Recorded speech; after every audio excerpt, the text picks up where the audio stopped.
الحمد لله رب العالمين والصلاة والسلام على رسوله النبي الكريم أما بعد فقد قال الله تبارك وتعالى في سورة الحجرات أعوذ بالله من الشيطان الرجيم بسم الله الرحمن الرحيم يا أيها الذين آمنوا إن جاءكم فاسق بنبأ فتبينوا أن تصيبوا قوما بجهالة فتصبحوا على ما فعلتم نادمين واعلموا أن فيكم رسول الله لو يطيعكم في كثير من الأمر لعنتم ولكن الله حبب إليكم الإيمان وزينه في قلوبكم وكره إليكم الكفر والفسوق والعصيان أولئك هم الراشدون فضلا من الله ونعمة والله عليم حكيم صدق الله العظيم رب اشرح لي صدري ويسر لي أمري واحلل عقدة من لساني يفقهوا قولي اللهم ألهمنا رشدنا وأعذنا من شرور أنفسنا اللهم ربنا أرنا الحق حقا وارزقنا اتباعه وأرنا الباطل باطلا وارزقنا اجتنابه آمین یا رب العالمین۔ حاضرین محترم، سورۃ الحجرات کا سلسلہ وار درس جمعے کی نشستوں میں جاری ہے۔ آپ کو یاد ہوگا کہ گزشتہ جمعے اس کی آیت نمبر 6 پر کچھ گفتگو کی گئی تھی، جو آج میں نے دوبارہ پڑھی ہے تاکہ اس میں جو تشنگی رہ گئی تھی وضاحت میں وہ پوری کر دی جائے۔ آیت کا مطلب یہ ہے، اے اہل ایمان، اگر تمہارے پاس کوئی غیر محتاط شخص کسی اہم خبر کو لے کر آئے، ان جاءکم فاسق بنبأ، یہ الفاظ بڑے قابل توجہ ہیں۔ اگر آئے تمہارے پاس کوئی فاسق شخص، فاسق کسے کہتے ہیں کہ جو اگرچہ ہے تو مسلمان لیکن اس کے اوپر اعتماد نہیں کیا جا سکتا، اس کی حرکات و سکنات اور اس کا جو کردار ہے وہ اتنا مضبوط نہیں ہے کہ ہر شخص کو صبح سے بالا تر ہو کر اس کی بات پر آنکھ بند کر کے اعتماد کر لیا جائے۔ ظاہر بات ہے کہ مسلمانوں کے معاشرے میں سب تو ایک رنگ میں نہیں رنگے ہوتے، اس میں وہ بھی ہے کہ جو مومن صادقین ہیں، جنہوں نے قربانیاں دی ہیں اور پورے طریقے سے اسلام کو اختیار کیا ہے، جیسا کہ قرآن حکیم کہتا ہے کہ ادخلوا فی السلم کافہ، داخل ہو جاؤ اسلام میں پورے کے پورے۔ یہ آدھا پونا مسلمان ہونا یہ اچھی بات نہیں ہے۔ آدھا پونا مسلمان ہونے کا مطلب یہ ہے کہ پوری زندگی اللہ تبارک و تعالیٰ کے احکامات کے تابع نہ ہو۔ چند گوشے ہیں کہ جس کے اندر اطاعت کو تسلیم کر لیا گیا ہے، مثلا عبادات، مسجد میں آئیں گے تو ہم اللہ کے بتائے ہوئے طریقے ہی کے مطابق رکوع اور سجود کریں گے، تلاوت کریں گے تو اس کے آداب ہی کے مطابق کریں گے۔ لیکن جب ہم بازار میں جائیں گے تو ہمیں یہ یاد نہیں رہتا کہ ہم یہاں پر بھی اللہ کی بندگی کے بھی پابند ہیں، وہاں ہم جو رسم و رواج ہے، جو بازار کا چلن ہے، اس کے مطابق معاملات کرنے لگتے ہیں۔ گھر میں پہنچتے ہیں تو گھر داری اور برادری کی جو رسومات ہیں جو چلی آ رہی ہیں نسلاً بعد نسل، آنکھیں بند کر کے ہم انہیں اختیار کر لیتے ہیں۔ مرنے جینے کی رسومات ہیں، شادی بیاہ کی رسومات ہیں، بچہ پیدا ہوا ہے اس کی خوشی کی رسومات ہیں۔ تو یہ جو ہمارے سوشل کسٹم، اس میں بھی ہمیں کوئی ضرورت محسوس نہیں ہوتی کہ ہم اللہ اور اس کے رسول کے احکامات پتہ کریں، معلوم کریں کہ اس ذیل میں کیا ہدایات ہے، بلکہ ہمارے تصور میں بھی یہ نہیں ہوتا کہ یہ کوئی دین کا حصہ ہے۔ دین کو تو ہم سمجھتے ہیں مسجد کے اندر تک کی جو زندگی ہے بس وہ دین والی زندگی ہے، وہاں ہم جاتے ہیں تو اللہ کے بندے بن جاتے ہیں، باقی جب ہم باہر نکلتے ہیں تو ہم آزاد ہیں، اپنی مرضی سے ہم جو چاہیں کاروبار کریں، جس طرح چاہیں لین دین کریں، شادی بیاہ کی رسومات جیسے چاہیں انجام دے لیں۔ یہ جو تصور ہے نا، یہ تصور ہے فاسق انسان۔ جس نے اپنی پوری زندگی اللہ کے احکامات کے تابع نہیں کی، بلکہ زندگی کو خانوں میں تقسیم کیا ہوا ہے۔ کچھ خانوں میں تو وہ اللہ کی بندگی اور اطاعت پر پوری طرح کاربند ہونے کی کوشش کرتا ہے، اور باقی شعبوں کے اندر وہ ضرورت ہی محسوس نہیں کرتا۔ آپ دل پر ہاتھ رکھ کر سوچئے، کتنے لوگ ہیں ہم میں سے جو کاروباری ہیں، کیا کبھی انہوں نے کاروبار کے اسلامی اصول جاننے کی کوشش کی؟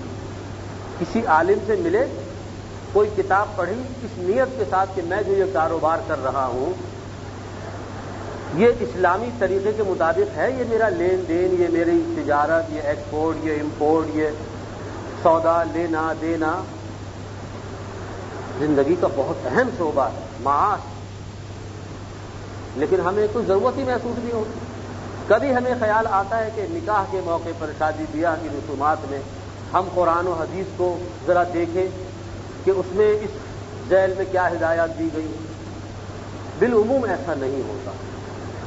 تو یہ یوں سمجھیے کہ بندگی کے منافی ہے یہ۔ اللہ تعالیٰ فرماتے ہیں کہ تم بندے ہو میرے سر تا سر، پوری زندگی اس کے تمام گوشے سب میری احکامات کے تابع ہونے چاہیے۔ تمہارا سونا جاگنا، اٹھنا بیٹھنا، کھانا کمانا، تمہاری رسومات، تمہاری معاشرت، تمہاری معیشت، حتیٰ کہ تمہاری حکومت اور ریاست سب میرے احکامات کے تابع ہونی چاہیے۔ تب تو بندہ اللہ کا بندہ ہے اور اس نے بندگی کا حق ادا کیا۔ اور اگر ایسا نہیں ہے، جیسا کہ بالعموم ہمارا حال ہے، تو پھر جان لیجئے کہ ہم آدھے پونے بندے ہیں، ہم مکمل بندگی اللہ کی نہیں کر رہے۔ حالانکہ دیکھیے یہ بندگی وہ شے ہے کہ جو ہمارا مقصد تخلیق قرار دیا ہے قرآن نے، وما خلقت الجن والانس الا ليعبدون، میں نے نہیں پیدا کیا جنوں اور انسانوں کو مگر صرف اس لیے کہ میری بندگی بجا لائیں، میری غلامی اختیار کریں، اپنی مرضی کو میری مرضی کے تابع کر دیں، اپنی زندگی کو میرے احکامات کے رنگ میں رنگ لیں۔ یہ مطلب ہے۔ ایک اور جگہ قرآن حکیم میں سورہ ذاریات میں اللہ فرماتے ہیں وما خلقت الجن والانس الا ليعبدون ما اريد منهم من رزق وما اريد ان يطعمون ان اللہ هو الرزاق ذو القوة المتین۔ اے لوگوں سن لو، میں نے جنوں اور انسانوں کو صرف اس لیے پیدا کیا ہے کہ میری غلامی اور میری بندگی کو اپنا شعار بنائیں۔ میں ہرگز اس بات کا متمنی نہیں ہوں کہ وہ مجھے کھلائیں اور پلائیں۔ یعنی اللہ کا اگر حق ادا کرنا ہے تو وہ کسی اور طریقے سے ادا ہو نہیں سکتا۔ لیکن اللہ کو آپ کیا دے سکتے ہیں؟ اس کو کھلا سکتے ہیں، اس کو کپڑے پہنا سکتے ہیں، اس کو کوئی ہدیہ دے سکتے ہیں جو اس کے پاس نہ ہو۔ ما اريد منهم من رزق، ہرگز میں نہیں چاہتا کہ وہ مجھے روزی پہنچائے۔ ان اللہ هو الرزاق ذو القوة المتین، اللہ تو وہ زبردست ذات ہے جو پوری کائنات کو رزق فراہم کر رہی ہے۔ سمندر میں مچھلیوں کو غذا کون دے رہا ہے؟ فضاؤں میں پرندوں کو غذا کون پہنچا رہا ہے؟ اور اس روئے ارض کے اوپر انسانوں کے ساتھ بے شمار حیوانات ہیں، حشرات الارض ہیں، سب کی روزی کی ذمہ داری جس ذات نے دی ہوئی ہے الرزاق، اس کو بھلا کوئی کیا کھلائے گا؟ تو اللہ غلط فہمی دور فرما رہے ہیں کہ اے میرے بندو، میرا حق بندگی اگر ادا کرنا ہے، اگر میرے احسانات کا تمہیں کچھ شعور ہے تو وہ کسی اور طریقے سے تم ادا نہیں کر سکتے۔ صرف ایک بات کا میں تم سے متمنی ہوں کہ تم میری بندگی میں آ جاؤ، سرکشی چھوڑ دو، بغاوت ترک کر کے سر تسلیم خم کرو۔ یہ جو سر تسلیم خم کرنا ہے، اس کے لیے فارسی زبان میں ہے گردن نہادن، یہی اسلام کا صحیح ترجمہ ہے۔ اسلم یسلم اسلامن، اسلام کے لفظی معنی کیا ہے؟ سر تسلیم خم کر دینا، مزاحمت ترک کر دینا، بغاوت سے بعد آ جانا اور اپنے آپ کو اللہ کے حوالے کر دینا۔ یہ ہے اسلام کے معنی، سر تسلیم خم کر دینا۔ تو اگر ہم نے اپنے مقصد تخلیق کو پہچانا ہے اور واقعتاً ہم اللہ کی بندگی کرنا چاہتے ہیں، جو واحد مطالبہ ہے اللہ تبارک و تعالیٰ کا، اللہ تعالیٰ اور کچھ نہیں چاہتے، بس صرف یہ چاہتے ہیں کہ میرا بندہ حقیقی معنوں میں بندہ بن جائے۔ اللہ کی بندگی کو اپنا مقصد زندگی بنا لے. اور وہ کیسے ہوگا؟ اس کا طریقہ یہ ہے کہ اپنی زندگی کو، پوری زندگی کو، اس کے تمام گوشوں کو، تمام تفصیلات اور جزیات کو اللہ اور اس کے رسول کے احکامات کے تابع کر دیں. قدم قدم پر اس بات کو جاننے کی کوشش کرے کہ اس معاملے میں اللہ کا کیا حکم ہے، اس کے رسول نے کیا فرمایا ہے، کیا کر کے دکھایا ہے. اللہ نے جو کچھ فرمایا اس کا عملی مظاہرہ اس کے رسول صلی اللہ علیہ وسلم نے ہمارے سامنے ایک جیتی جاگتی زندگی کی شکل میں پیش کر دیا. یہ قرآن متلو ہے جس کی تلاوت کی جاتی ہے، اور نبی کریم صلی اللہ علیہ وسلم کی ذات مبارکہ قرآن مجسم تھی. چلتا پھرتا قرآن، جیتا جاگتا قرآن، کہ جس کو دیکھ کر آپ قرآن کی تفسیر سمجھ سکتے ہیں کہ قرآن کا جو انسان مطلوب ہے، بندہ مومن، وہ کیسا ہوتا ہے، اس کی نشست و برخاست کیسی ہوتی ہے، اس کی معاشرت کیسی ہوتی ہے، اس کے اخلاق کیسے ہوتے ہیں، اس کا لین دین کیسا ہوتا ہے، وہ اگر اللہ کے دین کے لیے جد و جہد کرتا ہے تو میدان جنگ میں اس کا کیا کردار ہوتا ہے. یہ سارے نمونے آپ کو اگر دیکھنے ہوں آئیڈیل سطح پر، کامل درجے میں، تو وہ نبی کریم صلی اللہ علیہ وسلم کے اسوہ کاملہ میں، آپ کی سیرت مطہرہ میں سمو دیے گئے. اب ان کو دیکھ کر اپنے آپ کو اس رنگ میں رنگنے کی کوشش کرنا اور اسی کے مطابق اپنی زندگی کو ڈھالنا، یہ ہے بندگی. زندگی آمد برائے بندگی، زندگی بے بندگی شرمندگی. جو بندہ نہیں ہے اللہ کا، وہ پھر شیطان کا بندہ ہے، نفس کا بندہ ہے، درہم و دینار کا بندہ ہے. ہو نہیں سکتا کہ وہ اللہ کی بندگی چھوڑ کر دوسروں کی بندگی سے بچ جائے. انسان کی سرشت میں اللہ نے یہ بات رکھی ہے کہ وہ کہیں نہ کہیں سر جھکاتا ہے. تو بہتر نہیں ہے کہ ایک ہی در کو منتخب کر لیں جو واقعتاً اس بات کا مستحق ہے اور سب سے بڑھ کر انسان پر حق اسی کا ہے، اسی آستانے کو اختیار کر لیں.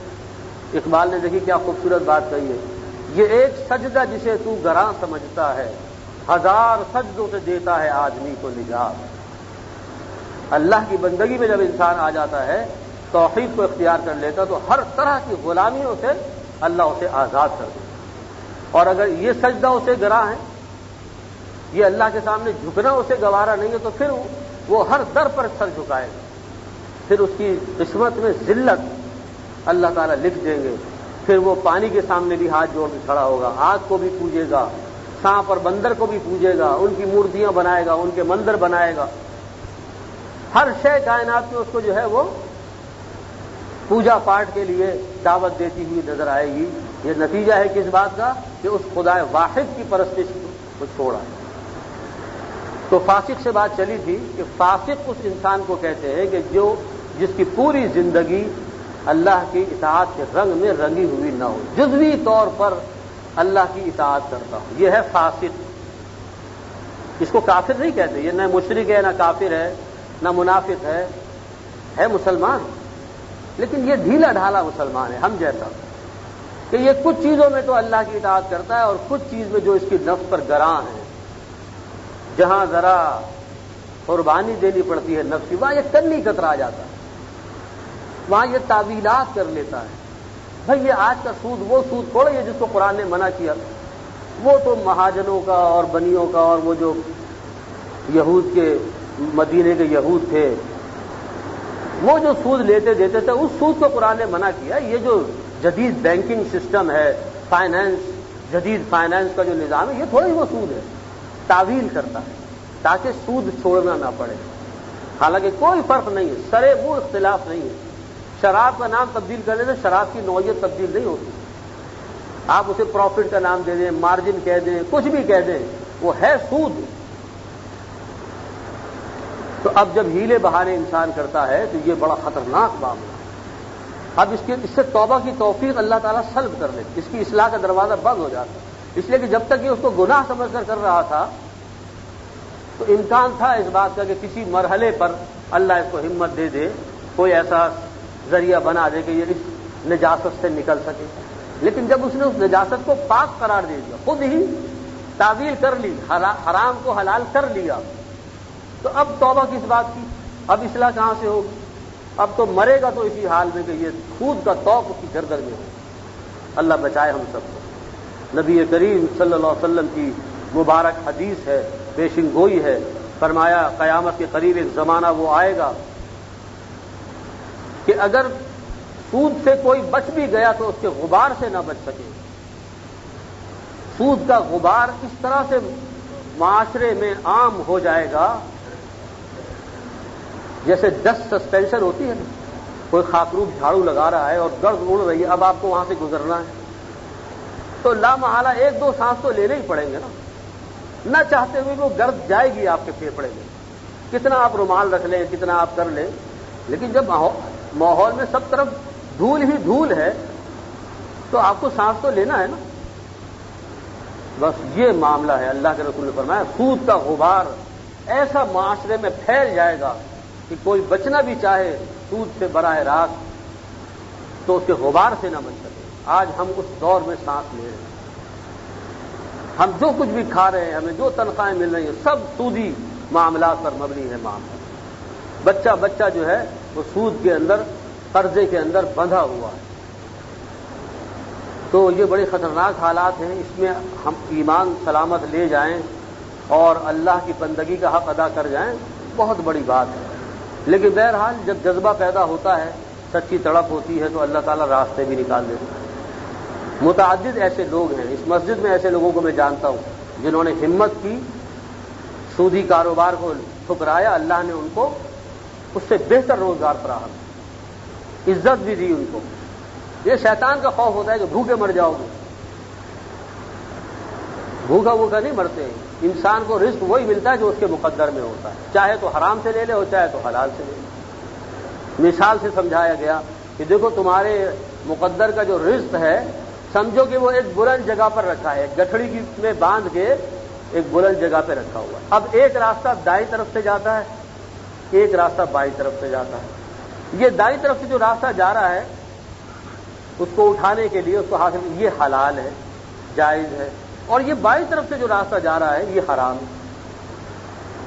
جانا وہی ہے، ملنا وہی ہے جو تمہارے مقدر میں ہے۔ اب تمہاری مرضی ہے تم اس کو حلال طریقے سے حاصل کر لو یا حرام طریقے سے حاصل کرو۔ اور آپ اگر چشم بینا رکھتے ہو، حساس قلب رکھتے ہو، تو ایسے اتنے واقعات آپ کی زندگی میں مشاہدے میں آئیں گے کہ دیکھیے کیسے انسان اپنی روزی کو حرام کرتا ہے، ذرا سی نیت کے پھیر سے وہ روزی حرام ہو جاتی ہے۔ میں اپنی زندگی کا ایک واقعہ آپ کو ذاتی واقعہ سنانا چاہتا ہوں کہ میں نے گھر میں ایک الماری بنانے کا ارادہ کیا، تو ایک ورکشاپ سے، میں ورکشاپ میں کام کرتا ہوں PCSIR میں، وہاں سے ایک کارپینٹر کو میں نے اجرت پر بلایا، اس کو ڈیزائن سمجھایا کہ بھائی دیکھو اس طرح کی ایسی الماری بنانی، میٹیریل اس کو لا کے دیا، اس نے بڑی محنت سے بنایا، مزدوری طے ہو گئی۔ جب وہ بنا چکا تو کچھ لوگوں نے مجھے توجہ دلائی، کچھ مجھے خود بھی احساس ہوا کہ میں نے شاید اس کو مزدوری کم کی۔ وہ بیچارہ مروت میں کہ بھئی یہ میرے افسر ہیں تو وہ کچھ بولا نہیں ہوگا، تو مجھے خود احساس ہوا کہ کچھ پیسے میں نے اس کو کم دے دیے، تو میں نے ارادہ کیا جیب میں پیسے رکھ دیے، اور یقین کیجیے اتنے ہی پیسے رکھے جتنے اس نے کہے تھے۔ اب دیکھیے آپ، میں جب دفتر گیا ہوں تو وہ شخص میرے پاس آیا اور اس نے جھوٹ بولا کہ صاحب آپ کے اوپر میرے پیسے رہتے۔ میں نے کہا بھائی کون سے پیسے رہتے؟ کہ جی مزدوری تو اتنی طے ہوئی تھی، اور یقین کیجیے کہ اس نے اتنے ہی پیسے زیادہ بتائے جو میں جیب میں لے کر گیا تھا کہ میں اتنے 100 روپے اس کو دے دوں گا، وہی رقم اس نے کہی کہ آپ اتنے پیسے آپ کے اوپر نکلتے ہیں۔ میں نے کہا دیکھو یہ تم جھوٹ بول رہے ہو، ہماری تمہاری یہ بات طے نہیں ہوئی تھی۔ ہاں مجھے احساس ہوا تھا کہ یہ مزدوری کا، تو میں جیب میں پیسے ڈال کے لایا تھا، اور یہ تمہارے لیے، اگر تم جھوٹ نہ بولتے تو یہ تمہارے لیے حلال ہو جاتے۔ اب پیسے تم لے لو، لایا میں تمہارے لیے، لیکن تم نے جھوٹ بول کر اپنے اوپر حرام کر دیا۔ یہ ہوتا ہے۔ آپ اگر دیکھیں زندگی کے واقعات کو، ہماری ذرا سی بے صبری، ہماری ذرا سی بے احتیاطی حلال کو حرام میں تبدیل کر دیتی۔ تھوڑا سا اگر تحمل ہو، اللہ سے لو لگی ہوئی ہو، اور انسان اس بات پر یقین رکھتا ہو کہ مجھے میرے مقدر کی جو روزی ہے وہ پہنچ کر رہے ہیں، روک نہیں سکتا اس کو کوئی۔ اللہ کے نبی صلی اللہ علیہ وسلم نے ایک مرتبہ حضرت عبداللہ ابن عباس جو آپ کے بھتیجے تھے، حضرت عباس کے صاحبزادے رضی اللہ تعالیٰ عنہ، تو آپ کے زیر تربیت سے بالکل بچوں کی طرح تھے، تو وہ فرماتے کہ میرے کندھے پکڑ کر اللہ کے رسول نے مجھے اپنے قریب کیا، یہ پیار کا انداز، اور مجھ سے کہا اے میرے بچے، اگر تو اس بات کو یاد رکھ سکے، اگر اس بات کو تو اپنے گرہ سے باندھ لے تو یہ تیرے ساری زندگی کام آنے والی ہے، اور وہ بات یہ ہے کہ ساری دنیا مل کر اگر تجھے کوئی نقصان پہنچانا چاہے تو نہیں پہنچا سکتی، مگر اتنا ہی جتنی تیری تقدیر میں لکھا ہے، اور ساری دنیا مل کر تجھے اگر کوئی نفع پہنچانا چاہے تو نہیں پہنچا سکتی، مگر اتنا ہی جتنا اللہ نے تیرے نصیب میں لکھا ہے۔ اس بات کا ایمان پیدا کرو اپنے اندر، تمہارا کوئی کچھ نہیں بگاڑ سکتا، تمہارے منہ سے کوئی نوالا نہیں چھین سکتا، جو روزی تمہارے لیے اللہ نے لکھی وہ تمہیں پہنچ کر رہے گی۔ فرمایا گیا کہ دو چیزیں انسان کا تعاقب کرتی ہیں، اور جب تک کہ پہنچ نہیں جاتی اس وقت تک انسان اس دنیا سے رخصت نہیں ہوتا، ایک روزی اور دوسری موت، موت کی گھڑی۔ یہ انسان کو ڈھونڈ لیتی ہیں ہر جگہ، تو یہ انسان کا بدگمانی ہوتی ہے، اس کا سوء ظن ہوتا ہے کہ میں بھوکا مر جاؤں گا، مجھے روزی نہیں ملے گی، تو جھوٹ سوٹ غلط سلط رشوت اس چکر میں پڑ کر وہ روزی جو اس کے لیے مقدر تھی، ملنے والی تھی، ہر حال میں اسے پہنچتی، اس نے اپنے اوپر حرام کر دیا۔ تو چونکہ آج کل یہ وبا بڑی عام ہے تو اس لیے اس کی طرف توجہ کرنے کی کوشش کریں کہ آپ کے منہ میں جو نوالا جائے وہ حلال کا ہو، حرام کا نہ ہو۔ جھوٹ کا کاروبار، رشوت، ملاوٹ، دھوکہ دہی، فراڈ کر کے کسی کو بے وقوف بنا کے آپ نے اگر مال حاصل کیا ہے تو یہ مال حرام ہے۔ حتیٰ کہ علماء نے یہاں تک لکھ دیا کہ اگر آپ کہیں ڈیوٹی دیتے ہیں، ملازمت کرتے ہیں، سرکاری ہو نجی ہو، تو جو وقت آپ نے طے کیا ہے اپنے مالک سے یا گورنمنٹ کے ساتھ جو آپ نے معاہدہ کیا ہے کہ میں اتنے گھنٹے کی ڈیوٹی دوں گا، 8 بجے سے لے کے 4 بجے تک یہ میرے ڈیوٹی آورس ہیں، اور اس کے عوض آپ کو اتنی تنخواہ دی جائے گی، اور آپ نے اگر اس کے اندر وقت ضائع کیا، اپنی سیٹ سے غائب رہے، چھٹیاں کر لی بلا وجہ اور کام نہ کیا، تو آپ کو ملنے والی تنخواہ حلال نہیں رہی، اس میں حرام کا ایلیمنٹ شامل ہوگی۔ وہ جو کام چوری آپ نے کی، وہ جو وقت آپ نے برباد کیا، جو وقت آپ بیچ چکے ہیں، معاہدہ کر چکے ہیں کہ میں اتنے گھنٹے ڈیوٹی دوں گا، آپ نے ڈیوٹی نہیں دی۔ اب دیکھیے وبا ہمارے کتنی ہمیں سرکاری محکموں میں جائیے، مجال ہے کوئی کارندہ اپنی جگہ پہ مل جائے آپ کو، اور خرابی در خرابی، جھوٹ ارد گرد والوں کو سکھایا ہوا ہے، کوٹ یا واسکٹ لٹکائی ہوئی ہے کرسی کے اوپر اور صاحب غائب ہے، اجی صاحب ابھی یہیں گئے ہیں، اور گئے ہوئے کہیں نہیں ہے، وہ نہ آتے ہیں نہ جاتے ہیں، جھوٹی حاضریاں بھری جا رہی ہیں، یہ سب کیا ہے؟ اور سمجھتے ہیں کہ تنخواہ جو ہمیں مل رہی ہے حق حلال کی ہے، سب حرام۔ تو کاروبار ہو، ملازمت ہو، انسان جو بھی معاش کی جد و جہد کرے اس کے اندر اس بات کو ملحوظ رکھے کہ میں امانت و دیانت کے ساتھ یہ کام کر رہا ہوں، اس کے اندر کہیں ڈنڈی تو نہیں مار رہا، غلط بیانی تو نہیں کر رہا، جھوٹ کا ایلیمنٹ تو نہیں ہے، تو تب جا کر اس کی روزی جو ہے وہ حلال ہو جائے۔ حلال روزی کے لیے انسان کو اپنا خون پسینہ ایک کرنا پڑتا ہے، ایسے نہیں مل جاتی حلال روزی، لیکن یہ بات ہے کہ اس کے اندر جو برکت، جو سکون، جو طمانینت اور ایمان کے لیے جو حلاوت اللہ تعالیٰ نے اس روزی میں رکھی ہے، وہ اس حرام سے حاصل نہیں ہو سکتی کہ جو ڈھیروں ہو، بڑے بڑے بنگلے بھی آپ کھڑے کر لیں، لیکن جو طمانینت، جو سکون، جو ایمان کی حلاوت آپ کو حلال روزی سے مل سکتی ہے وہ حرام سے نہیں مل سکتی۔ اور دعاؤں کی قبولیت کے لیے تو شرط لازم قرار دیا گیا ہے حلال رزق۔ سوچیے ہمیں ایک یہ بھی گلہ ہوتا ہے نا اللہ تعالیٰ سے کہ ہماری دعائیں قبول نہیں ہوتی، لوگوں کو آپ کہتے ہیں وہ سنتے ہیں صاحب اتنے سال ہو گئے دعائیں کروا رہے ہیں، اور حرم میں بھی دعا کروا لی ہے اور فلاں مزار پہ بھی دعا کر لی ہے، کچھ ہوتا ہی نہیں۔ بھائی ہوگا کیسے؟ آپ نے اپنی دعا کی قبولیت میں سب سے بڑی رکاوٹ جو ہے وہ حرام روزی کو بنایا ہوا۔ حضور فرماتے، سنیے ذرا کان کھول کے کتنی خطرناک حدیث، حضور اکرم صلی اللہ علیہ وسلم فرماتے ہیں ایک شخص ہے دور دراز کا سفر کر کے آتا ہے، کپڑے خاک آلود ہے، سر بھی گرد آلود ہے، پھٹے پرانے کپڑے ہیں اور طویل سفر کے اس پر آثار ہیں، اور پہنچا کہاں ہے؟ خانہ کعبہ، اور غلاف کعبہ کو پکڑ کر دعائیں دے رہا ہے یا رب یا رب، فَأَنَّا يُسْتَجَابُ۔ حضور فرماتے مگر اس کی دعا کیسے قبول ہو؟ مَطْعَمُهُ حَرَامٌ وَمَلْبَسُهُ حَرَامٌ وغذی بالحرام او کما قال صلی اللہ علیہ وسلم، اس کا کھایا ہوا بھی حرام ہے، اس کا پہنا ہوا بھی حرام ہے، اور جو فربہی اس کی جسم پر وہ بھی حرام سے ہے، کیسے اس کی دعا قبول ہو؟ تو دعا کی قبولیت میں ہم خود سب سے بڑی رکاوٹ ہے۔ وہ حرام لقمہ جو ہمارے پیٹ میں جاتا ہے، وہ غیر محتاط رزق جو ہم بڑے آرام سے ہنیہ مریا سمجھ کر کھا لیتے ہیں، وہ ہماری عبادات کو، ہماری دعاؤں کو نگل جاتا ہے۔ ایک حرام لقمہ 40 دن کی حلاوت ایمانی کو سلب کر لیتا۔ بزرگان دین نے تو یہاں تک لکھا ہے کہ بازار میں کھانے سے بھی پرہیز کرنا چاہیے، پتہ نہیں کس قسم کا کھانا ہو، کس نے پکایا ہو، کیا ہو۔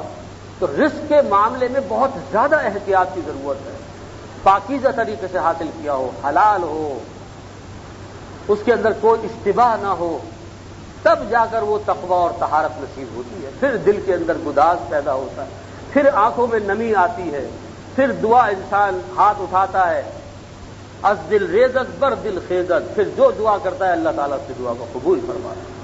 اللہ تبارک و تعالیٰ ہمیں اس کی توفیق عطا فرمائے، حلال رزق پر ہمیں کاربند فرمائے اور بندگی کو اپنا شعار بنانے کی توفیق عطا فرمائے۔ اسی کی دعوت یہ قرآن دیتا ہے، وما علینا الا البلاغ وآخر دعوانا الحمد للہ رب العالمین۔